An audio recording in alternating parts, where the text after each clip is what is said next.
ciudadanos de qué hacer, cómo sobrellevar el aislamiento social, cómo sobrellevar la cuarentena, cómo atender en el sistema de salud ya bien precario venezolano y cómo además insertarnos en un concierto mundial que tiene sus propias limitaciones, que tiene sus propios retos en este momento, y hoy como sociedad global, por supuesto todos inmiscuidos, pero sobre todo con la conciencia y el rol de cada uno de nosotros para poder hacer frente a esta emergencia sin precedentes que ya veníamos arrastrando en Venezuela, pero que ahora nos encuentra en situación de vulnerabilidad, de fragilidad, no solamente institucional, como es obvio en medio de una dictadura, pero también de los servicios de salud, de los servicios públicos, de lo que tiene que ver con el poder apeltrecharse, el poder resguardarse en casa para evitar la propagación del virus, cuando sabemos que la principal medida que podemos hacer hoy los venezolanos es prevenir de manera muy intensa, dado el riesgo no solamente de seguridad, sino también en nuestro colapsado sistema de salud. Desde el principio lo hablamos, al conformar un equipo técnico altísimamente calificado, altísimamente responsable con la situación del país para poder hacerle frente. En todo momento hemos también hablado con, la verdad, a nuestra gente.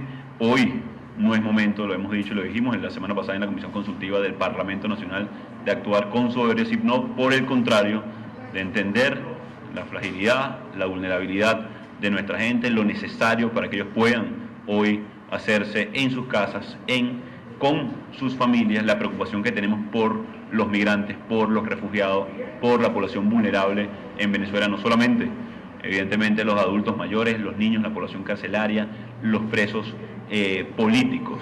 Además hemos visto una ola de represión, hemos visto una ola de persecución en medio de esta tragedia nacional, a los periodistas, a los trabajadores de la prensa, a las enfermeras, a los enfermeros, a los médicos, simplemente por denunciar.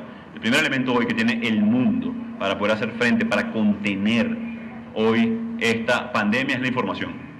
Es poder no solamente aislar los casos, hacer pruebas para poder frenar la propagación desmedida de un virus que ya hoy afecta al planeta entero, que cambia hoy la dinámica de interrelación social en todo momento, momentáneamente, y que nos llevará también a un futuro a estudiar, a reflexionar como sociedad, como venezolanos, evidentemente que nunca más nos agarre en una situación de tal vulnerabilidad.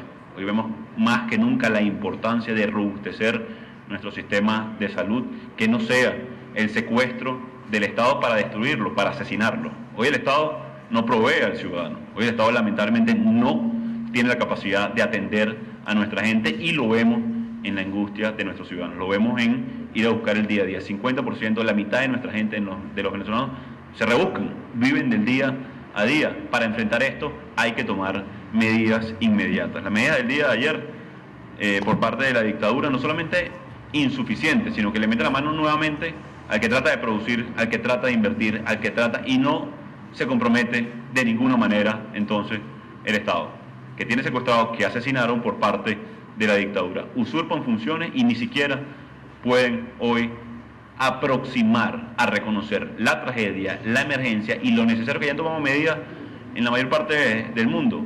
Serán medidas de nuevo, de meterle básicamente la mano en el bolsillo al que trata de producir, al que trata de invertir, y el Estado hoy no se compromete. Lo decía ayer el diputado Alfonso Marquina. Es evidente que hoy obligar a empresarios, pequeños comerciantes, medianos comerciantes, a pagar un impuesto sobre la renta en medio de la crisis de producción, en medio de la crisis económica que ya atravesamos, no solamente es asesinato a lo que queda del sector productivo, sino es bastante inhumano. No se estaba hablando en este momento sino de medidas humanitarias para atender la emergencia. Es urgente y es necesario. Las guías para poder trasladar alimentos sin problema, favorecer al sector productivo, al sector hospitalario, al sector de información para poder acceder a combustible. El día de mañana vamos a convocar a una sesión ordinaria del Parlamento Nacional haciendo uso del Reglamento de Interior de Debate para hacerlo de manera remota y poder abordar no solamente el informe preliminar de la Comisión Mixta conformada hace una semana, sino también todas las alternativas y necesidades urgentes en este momento de nuestra gente. Pareciera evidente, luego de haber escuchado ayer al dictador, que la dictadura miente descaradamente, y lamentablemente porque lo primero que debe tomar medidas para la atención de la emergencia son cifras, números, aislamiento, barrera biológica, poder ingresar, dimensionar la potencial emergencia y crecimiento exponencial, como ustedes saben, lo que llaman la famosa curva ahora, que todos nos hemos hecho expertos en poder analizar, informar a nuestra gente. Y para eso hace falta que cese la persecución, basta además de utilizar a paramilitares para asesinar de manera indiscriminada, salvaje, brutal, primitiva a nuestra gente. No es el mecanismo, no lo sé si será en Corea del Norte, no lo sé si será en algún otro lugar de totalitarismo, pero amedrentar, asustar, intimidar, asesinar, no son mecanismos para controlar, mucho menos para atender en medio de una emergencia como la que vivimos. Ustedes mismos han sido testigos y han comunicado, muchos de los medios de comunicación, las incongruencias que ha presentado hoy la dictadura a través de sus números. Un ejemplo sencillo: hace días, el 18 de marzo, se aseguró que no habían dado casos positivos, pero al día siguiente, cuando presentan una lámina, ya presentaban 6 casos nuevos que el día anterior. Han habido incongruencias claras en la información que presenta la dictadura, no han sido consistentes, no ha sido consono además con la necesidad que tenemos en este momento de poder atender la emergencia. Así que, como gobierno encargado y Asamblea Nacional, debemos advertir hoy, evidentemente, al mundo. Ya lo hablamos hace un año de la potencial catástrofe que teníamos hoy los venezolanos en puerta humanitaria, y esto viene a agravar, por supuesto, este elemento. No se puede asumir el modelo Chernobyl para atender esta emergencia. Se debe tratar con mucha responsabilidad, con mucha altura. Como saben, además, hemos estado instruyendo, aparte del equipo técnico, a la parte de la comisión mixta, también a la comisión humanitaria, para iniciar labores e interlocución con las multilaterales. Vamos a requerir de asistencia humanitaria, vamos a requerir para proteger a nuestra gente del concierto internacional en un momento más complejo. Porque también tienen que atender la emergencia en cada uno de nuestros países. También la Comisión Técnica ha puesto a disposición para poder hacer seguimiento, no solamente una encuesta, no solamente la posibilidad de un observatorio, sino poder hacer seguimiento a cada uno de estos elementos. Y aquí un mensaje importante a nuestra gente. Es evidente que sabemos por la situación que está pasando cada uno de ustedes, la ansiedad que se puede sentir en este momento por no solamente el temor al mañana, al presente, al hoy. Es momento de levantarnos. Hemos tenido situaciones de emergencia similares. Debemos hoy rescatar la principal valor y herramienta del venezolano, la solidaridad en este momento. Es responsabilidad de cada uno hoy poder cumplir con el aislamiento social, poder prevenir la propagación del virus. Sé que muchos de los hogares incluso me escribieron, y lo digo con preocupación, lo circulaba hace unos días a través de un audio que publicamos. Miren, que hay muchos que me han escrito, y lo digo con mucha preocupación, muy alarmados, que prefieren morir del virus que de hambre. No, esa no es la opción. La opción es que sobrevivamos como sociedad, que sobrevivamos como hermanos, como venezolanos.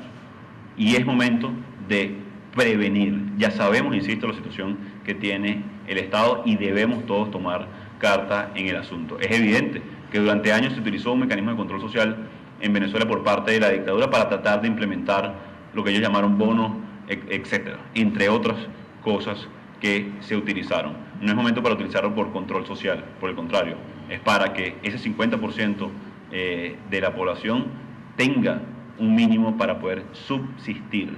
Y tampoco es el objetivo. Debemos sobrevivir a esta emergencia, atravesarla, pasar juntos como sociedad y poder rescatar nuestra dignidad y nuestra normalidad en Venezuela. No es justo para el venezolano afrontar esta emergencia en la precariedad que lo estamos haciendo. No es justo para cada uno de los que están sufriendo en su casa en este momento, con la ansiedad de poder alimentarse, sencillamente llevar el pan a su casa, atravesarlo en estas condiciones. Eso es responsabilidad absoluta de la dictadura, que durante años destruyeron el sistema de salud, que durante años destruyeron el poder adquisitivo del venezolano, que hoy no puede ni siquiera poder defenderse y proteger a su familia, que es la intención. Hemos puesto a disposición, además, no solamente la articulación, se ha logrado algunos elementos humanitarios en caso de traslado, acceso, por ejemplo, en el caso de Colombia, a través del embajador Tomás Guanipa, el vuelo humanitario desde Panamá a Caracas, de médicos venezolanos en algunos países para que puedan ayudar a atender la emergencia. No es suficiente, hemos instruido también a los embajadores para que puedan hacer todos los mecanismos y toda la articulación posible para poder generar no solamente los vuelos de carácter humanitario, que es distinto a los que se hacen gestiones con algunas líneas aéreas para que puedan hacer el traslado y cobran. Son dos cosas distintas. Vamos a tratar de avanzar en los dos sentidos y poder atender a nuestra gente. Fíjense. Reafirmar el mensaje que dimos a la Fuerza Armada Nacional. Tenemos una semana comunicándolo. No pueden ser cómplices en este momento de una emergencia. Es momento de dejar la soberbia al lado, atender al ciudadano, no colocar la carga solamente en el ciudadano. Se ha hablado de el aislamiento social, se ha hablado de la cuarentena, se ha hablado de las limitaciones de circulación. No podemos poner solamente la carga en el venezolano. Hoy lo que pretenden usurpar y secuestrar parte de los poderes del Estado deben entender que la responsabilidad no solamente es haber destruido el sistema de salud, sino poder atender la emergencia de manera inmediata. Se debe proveer de energía, de gasolina, de gasoil a los productores, a los trabajadores médicos, a los trabajadores de la prensa, a los sectores vulnerables en definitiva del país. No se puede cargar a la empresa privada que ya venía golpeada en Venezuela, que ya venía siendo deteriorada con la implementación de un impuesto de inmediato. Se debe, además, se resguarda la emergencia, se coloca el decreto de emergencia, no permitir que se pague el impuesto sobre la renta. Sería un asesinato, no solamente indirecto al venezolano, porque ¿quién produce? ¿Quién puede poner entonces el pan en la mesa? ¿Quién puede distribuir desde los estados productores del país que hoy no tienen combustible y ponerlo en la capital? Esta emergencia nos agarró en cierto modo desprevenidos por la precariedad, pero nos tiene que agarrar fuertes, unidos como sociedad y conscientes del futuro, que nunca se repita de nuevo esta emergencia producto de la dejadez, la incapacidad, la corrupción, sino podamos como sociedad reflexionar de cómo vamos a enfrentar en el futuro. Hemos instruido además, aparte del equipo humanitario, Miguel Pizarro, Manuela Bolívar, el diputado José Manuel Olivares, que puedan estar en conjunto con los defensores de derechos humanos en interrelación con las multilaterales para poder hacer inventarios, requerimientos de cuánto se va a necesitar dado el crecimiento de la curva. El día de mañana en el Parlamento Nacional hemos invitado también a los expertos para que no solamente este informe preliminar, sino dimensionar la crisis, las necesidades y la capacidad que tiene el Parlamento, el despacho de la presidencia encargada para poner a disposición de nuestra gente. En contra o versus la mentira, la información. Versus la mentira, lo que tiene que ver con cada uno de los elementos. En esta encuesta breve que hicimos en este momento en Venezuela, del impacto en este momento en Venezuela, servicio eléctrico. El 83% de los hogares no cuentan en este momento con servicio continuo de electricidad. Servicio de agua.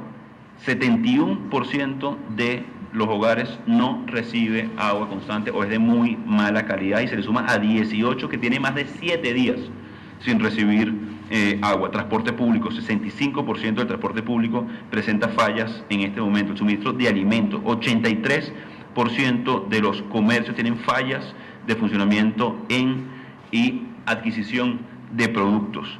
Y, muy grave, gasolina, 56% hoy de la población tiene ausencia del suministro. Esta es una encuesta que ha generado parte del equipo técnico. En estas condiciones, muy complejo asumir evidentemente una cuarentena. Esto lo sabemos todos. Así que llamo hoy, apelo no solamente a la conciencia del venezolano, sino a la fuerza y lo que han tenido durante años. La solidaridad, atender a nuestra familia, proteger a nuestra gente es prioridad. Hemos puesto a disposición la articulación con las ONG, con los países, y lo vamos a seguir haciendo en los próximos días. Vamos a abrir a las preguntas. Buen día, presidente. Usted dijo en la sesión de la Comisión Consultiva del martes pasado que había la necesidad de que organismos como la Cruz Roja Internacional, la ONU, la OMS y la OPS colaboraran con Venezuela ante la llegada de la pandemia. Me gustaría saber si ya lo conoció, si fue así, cuál ha sido la respuesta por parte de estos organismos de la entrada de la ayuda humanitaria al país y si se pretende utilizar el Fondo Especial para la Liberación de Venezuela y atención de casos de riesgo vital en esta materia. Sí, fíjense, parte del equipo estaba designado Miguel Pizarro, entre otros, para la atención de la emergencia humanitaria, que ha venido elaborando por más de un año, pero en este momento obviamente abocados en la atención de la pandemia y la proliferación del virus en Venezuela, han tenido el mandato directo de poder interactuar con cada una de las multilaterales, no solamente OPS, OMS, Cruz Roja Internacional, por supuesto todo lo que tiene que ver con el sistema ONU. Ahí un poco la intención será no solamente rápidamente levantar los requerimientos de emergencia, para poner una cifra específica. Hoy hay 84 camas con respiradores en Venezuela.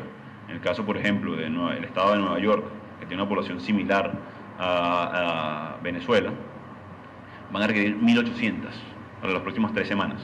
Es decir, lo que es evidente que tenemos un déficit de más del 95%, pero es parte de lo que se va a presentar mañana en el informe por parte del equipo técnico de, digamos, lo que debemos y lo que tenemos que tener para hacer, no solamente contener la propagación del virus, sino atender una vez y si va a ser requerido como lo ha sido en todos los países. No hay un elemento que diga que va a ser diferente en Venezuela. Nos gustaría pensar que tenemos mejores defensas o algunos otros elementos, pero sabemos que no es así. Sabemos que como seres humanos vulnerables, como seres humanos, tenemos también que cuidarnos y protegernos. Así que la interrelación con las distintas multilaterales tiene que ver con los requerimientos en el cortísimo plazo y los mecanismos para que pueda ingresar. A que no suceda, como ya lo hicieron por soberbia, por odio, de quemar ayuda hoy más necesaria que nunca en Venezuela, y es lo que no podemos permitir en este momento como venezolanos. Hemos estado no solamente informando a través de las redes sociales, único espacio, y atención con esto de todo lo que nos va a estar escuchando y todo lo que nos va a estar viendo. La dictadura hace uso del aparato de propaganda, hace uso del aparato de comunicación, digamos, y nos tienen que ayudar todos los que están en su casa, desde su casa, a poder proliferar, comunicar el mensaje que hemos estado dando. Así que les pido eso y se lo doy como tarea también al pueblo de Venezuela, que nos acompañen en el sentido de comunicar e informar. Ya ven lo que le hacen a los periodistas. Entiendo que él, por ejemplo, Davinson Rojas sigue secuestrado o desaparecido por informar, por comunicar. Aparentemente no les gustan que se digan lo que sucede en Los Roques o lo que sucede en casas de Latillo, cuando la mayoría de la población está preocupada, en cuarentena, sin alimento, sin medicina. Entonces un grupo muy ya llegado a la, digamos, a la cúpula del régimen, está en fiestas en islas paradisíacas cuando hace falta tapabocas, guantes y gel, por hablar de lo más sensible del sector salud, uno de los más vulnerables, por cierto. Paradójicamente, uno de los más vulnerables hoy es el sector salud, que no tiene los insumos para proteger, y también es parte de lo que en el corto plazo estamos tratando. Ya entregamos 3.500 kits a enfermeras, al colegio de enfermeras, no es suficiente, estamos gestionando muchos más para que esa primera línea de contención, que es nuestro sector salud, las enfermeras, los médicos, puedan atender. Con respecto al fondo, estamos trabajando también con el BID y con algunos otros organismos para poner a disposición de estos multilaterales directamente para que puedan mejorar su capacidad operativa. Daré detalles una vez tengamos nosotros la precisión para no entorpecer un trabajo que es humanitario, que es inmediato y necesario poder concretar. Pero si hubo un primer contacto con estas multilaterales. No, sin duda, no solamente un primer contacto, yo trabajo en conjunto, mesas de trabajo para poder poner a disposición de los venezolanos a través de estos organismos las capacidades que ha construido el gobierno encargado. Gaby. Bueno, quería preguntarle si un poco en sintonía con lo que preguntaba Antonieta con este fondo, si había ya algunos planes para poder ayudar a pequeños y medianos empresarios y a estas personas que viven de los alquileres ante las medidas que se dictaron ayer de suspensión de pago de alquileres por 6 meses, si su gobierno tiene algún tipo de planteamiento para poder ayudar a estas personas, entendiendo precisamente que no se ha hablado de la suspensión del pago de impuestos sobre la renta e incluso del IVA que han solicitado Fedecámaras y Conindustria que también se suspenda. Y por lo otro quisiera también preguntarle sobre la cifra que dio usted el día de ayer en una entrevista al Nuevo Herald sobre la posibilidad de que hubiesen 200 personas afectadas con el virus COVID-19. Si usted pudiese también un poco ahondar en esas cifras que usted puede manejar, estaría manejando. Sí, breve, fíjense, con respecto a lo que es las medidas, lo decía hace minutos, las supuestas medidas por parte de la dictadura, del régimen de Maduro, en atención económica son muy delicadas, porque ciertamente hay mucha gente que hoy no puede favorecer el pago de un alquiler y se debe también trabajar en eso, pero hay gente que depende de ese cobro de ese alquiler. Si no me equivoco, son entre 79 y 81% de los alquileres vienen de privados en Venezuela. Es decir, que hay mucha gente que depende directamente para poder también subsistir de este cobro o pago. Entonces no es castigar a unos u otros, es atender la emergencia a su plenitud, es atender la emergencia en todo su ámbito. El suspender el pago del IVA mientras dura la emergencia, el postergar el pago del impuesto sobre la renta mientras se logra recuperar el sector económico de esta emergencia, de nuevo, preexistente.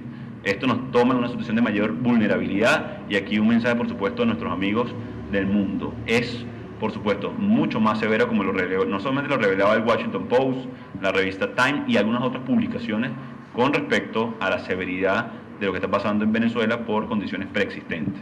Por eso hemos dispuesto esto, y va por etapas. Creo que, ya lo decía, la primera línea, poder contener el virus; la segunda línea, poder apeltrechar, para poder dotar a la línea de contención, que es el sector salud.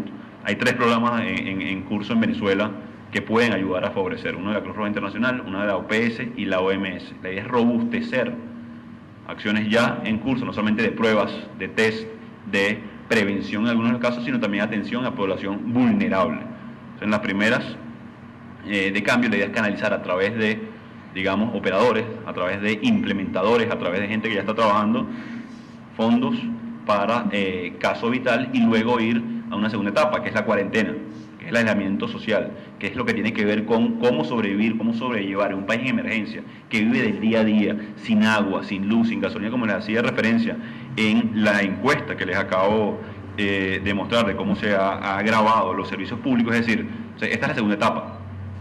Logramos, en el mejor de los casos, apeltrechar, dotar, equipar al sector salud. Evitamos la propagación del virus. ¿Cómo sobrellevamos a esto? ¿Cómo sobrellevamos a 87% de hogares con interrupción de energía eléctrica? 71 sin calidad y servicio de agua constante en sus hogares. Esa es la segunda etapa. ¿Cómo logramos que el venezolano, y ayer también lo decía el diputado Marquina, en vez de utilizar un sistema de control social, en este momento es de dotación a los venezolanos de equipamiento para sobrellevar la etapa de aislamiento social y cuarentena, e incluso de traslado? No es suficiente con eso. ¿Cómo traen los productores del campo la comida a Caracas en este momento, sin gasolina en la mayor cantidad de los estados? La emergencia toma dimensiones colosales, de nuevo, no porque tenemos una semana, atención con esto, una semana para poder atenderla y contenerla, sino por las condiciones que generó una dictadura que nunca se preocupó por el sistema de salud. A pesar de eso, lo primero que tenemos que poner nosotros es al venezolano, es a nuestra gente. ¿Cómo protegemos y sobrevivimos a esta emergencia, y cómo nosotros logramos nunca más repetir una situación como esta? De nuevo, ¿cuáles son las herramientas que hemos puesto a disposición? La interlocución, todo lo que tiene que ver con el equipo técnico, lo que tiene que ver con la atención, y nuestra gente no es tonta, no se chupa el dedo tampoco hoy el venezolano después de años de lucha en un sistema opresor. Sabemos de las capacidades, sabemos de lo que puede hacer y articular el Parlamento Nacional a través del apoyo internacional, y por supuesto que lo vamos a poner a disposición. En cuanto a lo de la cifra de 200... Sí, fíjense, aquí es muy importante, eso revela cómo la dictadura miente. Hablamos del contraste de una cifra extraoficial, y aquí atención con esto. Esto fue información al interno de un ministerio que nos están suministrando, preocupados por la situación, de que no se maneje de manera responsable y clara la emergencia. Lo que pretendía es contrastar con lo que ellos hacen ver como información oficial.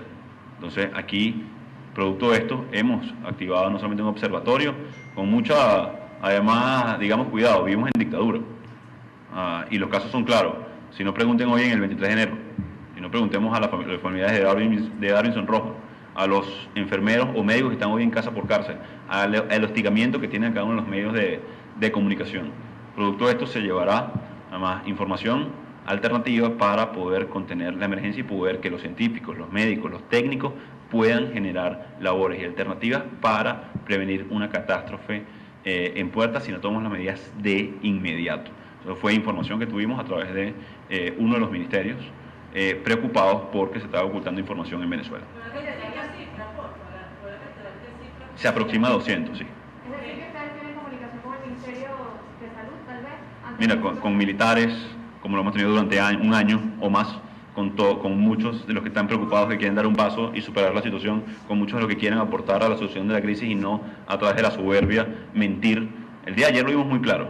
El día de ayer una de las cosas más preocupantes de lo que vimos del dictador es, no sé si es el cinismo, la soberbia, pero es la evidente desconexión con lo que sentimos todos los venezolanos el día de hoy.